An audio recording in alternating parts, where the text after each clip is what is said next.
Apa sih yang terbayang di benakmu saat mendengar asam basa? Apakah sebuah minuman berperisa lemon? Atau larutan cuka yang ditambahkan ke dalam semak bakso hangat? Atau pernahkah kamu berpikir apa kandungan yang terdapat dalam produk pembersih seperti sabun mandi atau deterjen yang sering digunakan oleh ibumu? Yap, betul sekali. Contoh yang disebutkan tadi merupakan bagian dari asam dan basa. Pernahkah kamu merasa perih di lambung setelah mengkonsumsi kopi? Mengapa hal tersebut dapat terjadi? Hal tersebut dapat terjadi karena kandungan asam yang terdapat pada lambung bertambah akibat dari konsumsi kopi yang berlebihan, sehingga menyebabkan perut terasa perih. Lalu, bagaimana cara mengatasinya? Jika asam lambungmu naik, maka kamu akan disarankan untuk mengkonsumsi obat MAH. Mengapa demikian? Karena antasida atau obat MAH mengandung basa, yaitu magnesium hidroksida yang merupakan senyawa basa yang berfungsi untuk menetralkan asam berlebih yang ada pada lambung. Untuk mengetahui tentang asam dan basa lebih lanjut, akan kita bahas pada video ini. Asam dan basa. Asam dan basa merupakan dua zat yang keberadaannya dimanfaatkan oleh manusia untuk berbagai hal di kehidupan sehari-hari. Asam dan basa juga bersifat saling menetralkan. Jadi, bila kedua zat ini dicampurkan, maka sifat asal dari masing-masing zat dapat hilang. Ada beberapa cara yang digunakan untuk mengukur pH dari suatu larutan asam ataupun larutan basa, yaitu dengan menggunakan kertas lakmus, indikator universal, serta menggunakan pH meter. Nama asam berasal dari acid dari bahasa Latin acerum yang artinya cuka. Asam menurut Svante August Arrhenius, seorang ahli kimia asal Swedia yang hidup pada tahun 1859 sampai 1927 adalah semua zat yang jika dilarutkan dalam air akan terurai menghasilkan ion H+. Misalnya, hidrogen klorida atau HCl jika dilarutkan dalam air akan menjadi ion H+, dan ion Cl-.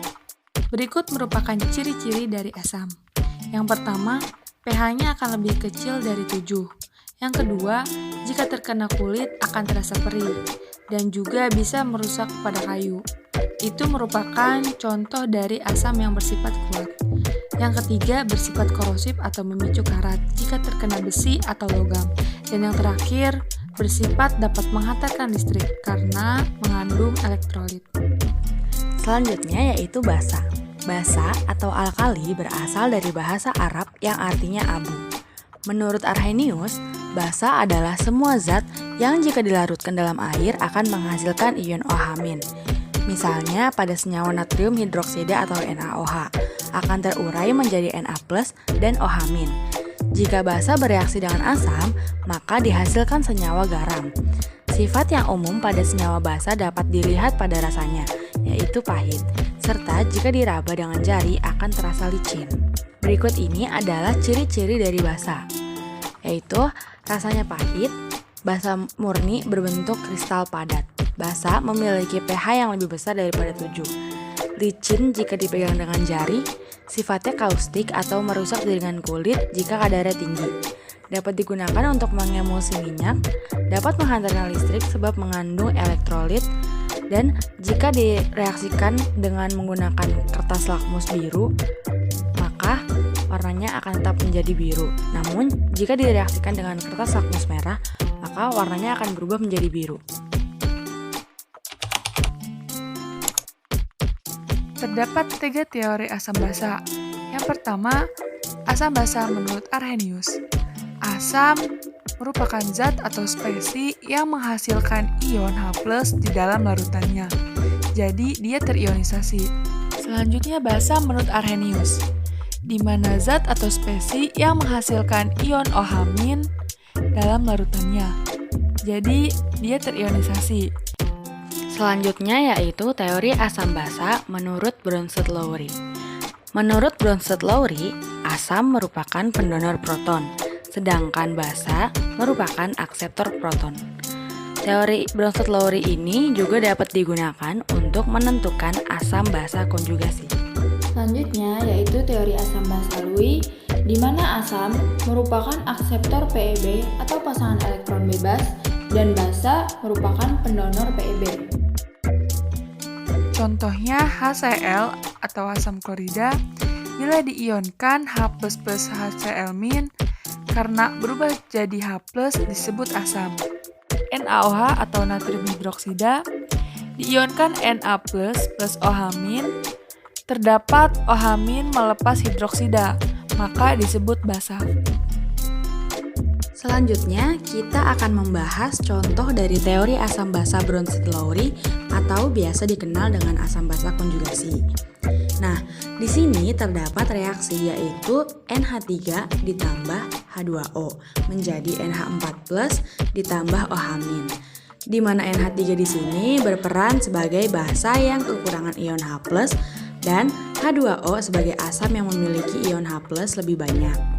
Kemudian, ion H+ yang terdapat pada H2O didonorkan atau diberikan kepada NH3, sehingga pada produk dihasilkan NH4+.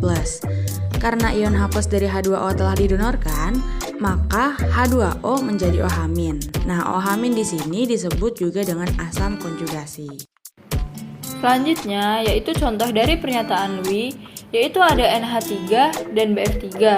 Nah, untuk mengetahui mana yang merupakan senyawa asam dan mana yang merupakan senyawa basa, kita harus membuat struktur Lewis terlebih dahulu. Dari senyawa NH3, yang menjadi atom pusatnya adalah N. Kemudian, karena hanya ada 3, maka kita tulis 3 kali. Sama seperti senyawa sebelumnya, pada senyawa BF3 yang menjadi atom pusatnya adalah B. Selanjutnya, karena unsur N berada di golongan kelima, maka elektron valensi yang dimiliki itu ada 5. Kemudian, karena H terletak di golongan pertama, maka elektron yang dimiliki hanya 1. N di sini harus mengikuti kaidah oktet atau aturan oktet, di mana atom-atomnya harus memiliki 8 elektron di setiap kelopak valensinya.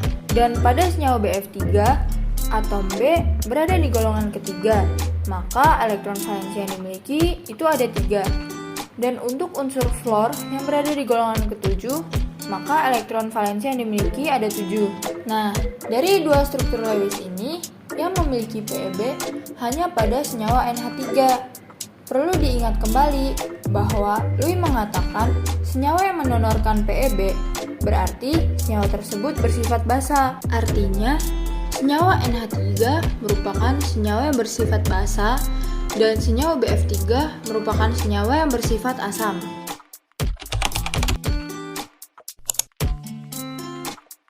Berikut ini merupakan tabel yang digunakan untuk menghitung kekuatan asam basa. Untuk senyawa yang bersifat asam atau basa kuat, rumus yang digunakan hampir sama. Yang membedakan antara keduanya adalah penggunaan H+ untuk asam dan OH- untuk basa. Kemudian, untuk senyawa asam atau basa yang bersifat lemah, rumus yang digunakan juga hampir sama. Yang membedakan hanya pada penggunaan H+ dan OH- serta konstanta disosiasinya.